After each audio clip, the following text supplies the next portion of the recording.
Ustadz, tadi saya dan suami menggunakan motor ke sini. Qadarullah hujan deras dan kami pakai jas hujan atasannya saja. Suami saya bilang pulang saja.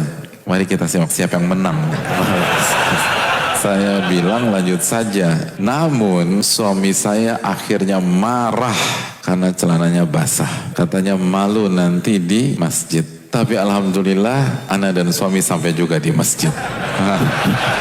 Jadi yang lebih dominan siapa nih? Ya Allah, kok suudzon terus sih? Kenapa kita nggak bisa berpikir mereka tiba di sini itu tidak ada yang negatifnya? Istri kasih saran, suaminya tawadhu dalam menerima masukan istrinya. Tapi ada marahnya Pak Ustadz. Loh, marah itu kan langsung dibenahi. Kan kita harus berpikir positif ya. Kenapa sih? Oh, ini pasti suami takut istri Pak Ustadz.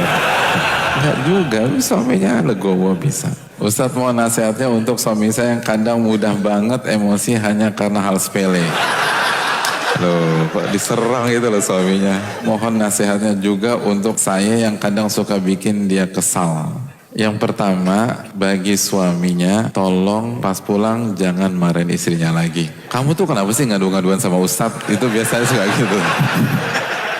Emang ini PR kita sebagai laki-laki. Dan Nabi SAW mengatakan, la taghdab walakal jannah. Jangan marah, niscaya bagimu surga. Emosi itu tidak bisa diselesaikan secara parsial, tapi harus diselesaikan dari inti. Dan inti dari emosi adalah ketika kita kurang dalam mengingat Allah Subhanahu wa taala. Dan intinya di sana.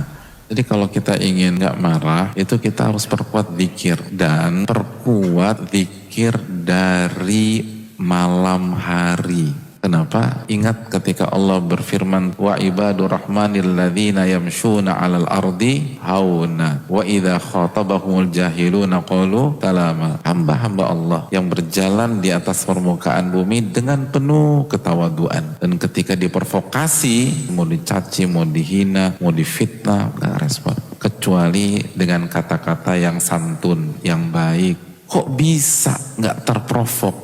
Walladzina yabituna li rabbihim sujjada wa qiyama. Ternyata salah satu kunciannya apa? Mereka itu kalau waktu malam bangun dan tahajud sama Allah. Jadi kalau kita ingin bisa mengontrol emosi kita di sepanjang hari, start dari waktu malam. Itu sangat ngebantu. Nah, buat istri juga jangan buat kesel suami. Istri itu tugasnya buat suami bahagia. Nah, caranya sama. Jaga hubungan dengan Allah Subhanahu wa ta'ala.